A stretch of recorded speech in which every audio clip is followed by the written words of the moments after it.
Good day everyone, my name is Alex and welcome to a new review. For today I have a budget phone that's not coming from China. This is called the Blue Life One X2. So this device can come with either 2 or 4 gigs of RAM, 16 or 64 gigs of internal storage. And the best part about this phone is the fact that you can actually buy it off Amazon, so if you don't like it you can easily return it. That's not something that you can do with some Chinese devices that you would buy from some Chinese resellers.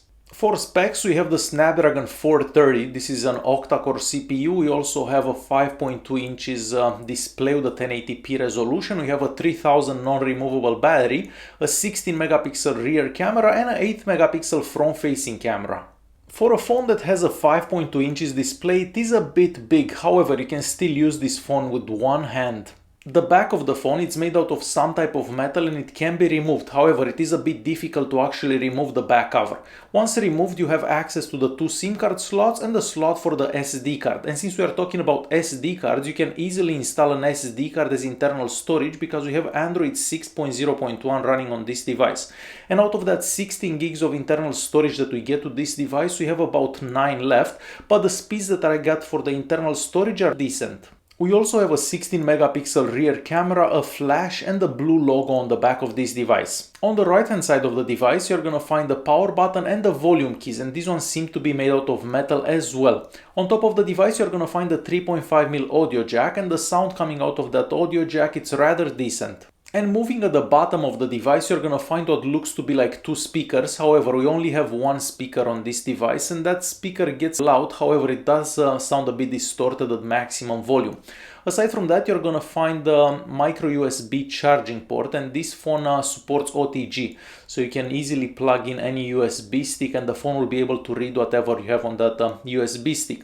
This phone also supports quick charging, so you're gonna be able to charge the entire phone from 0 to 100 in about 70-80 minutes. The 3000 mAh battery inside this phone will give you about 4 hours and a half of screen on time. It really depends on the user, but keep in mind that we have that quick charging and you can easily charge this phone in like half an hour and have more than 50% of the battery once again. On the front of the device, starting at the top, you're gonna find the flash, and that's a very good addition for a phone that costs under $200. Aside from that, you're gonna find the speaker, the 8 megapixel camera and a LED notification light. The front-facing camera takes decent pictures if you have a lot of light. However, if you don't have enough light, the pictures turn out quite grainy. But keep in mind that you have that flash on the front, so it can help you take pictures in low light.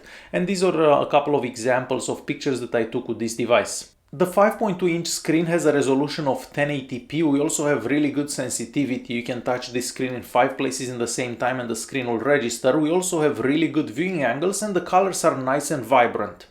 The screen is also covered by Gorilla Glass 3 and that makes it scratch resistant, and of course I try to scratch the screen and it doesn't seem to get scratched that easily. The only bad thing about this screen is the reflection that we get when you take this phone outside, so it is a bit difficult to see this device in bright daylight. And moving at the bottom of the device, we have a very strange setup. So first of all, we have on-screen buttons that you cannot move around and you cannot change how they look. And underneath those, we actually have a home button. And I'm not sure why they chose to actually use a home button and on-screen buttons in the same time. There is also a fingerprint scanner in that home button, and it does seem to work maybe 9 out of 10 times, and it is rather quick. Even though this is a budget phone, it does perform good with that Snapdragon 430 that we have inside. So on the Antutu benchmark we get a score of about 44,000, and on the Geekbench 4 we get a multi-core score of about 2,000. And realistically, these are scores that we would see from flagship devices a couple of years ago. The One X2, it's using Android 6.0.1 with the manufacturer's own skin on top of it. The UI is fast most of the time and scrolling in between screens is done very smoothly.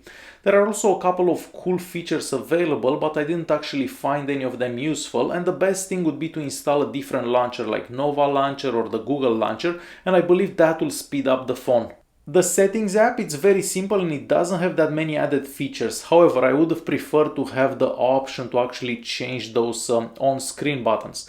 Other than that, the settings app looks a lot like the settings app that you would find on stock Android. And of course, there are a whole bunch of languages available for this device, like most Android devices. A lot of cheap devices these days don't have great GPS units inside. However, this one has a really awesome GPS unit inside. So even inside the house, as soon as you open the GPS testing app, the phone connects to the satellites. And if you're outside, it's even faster.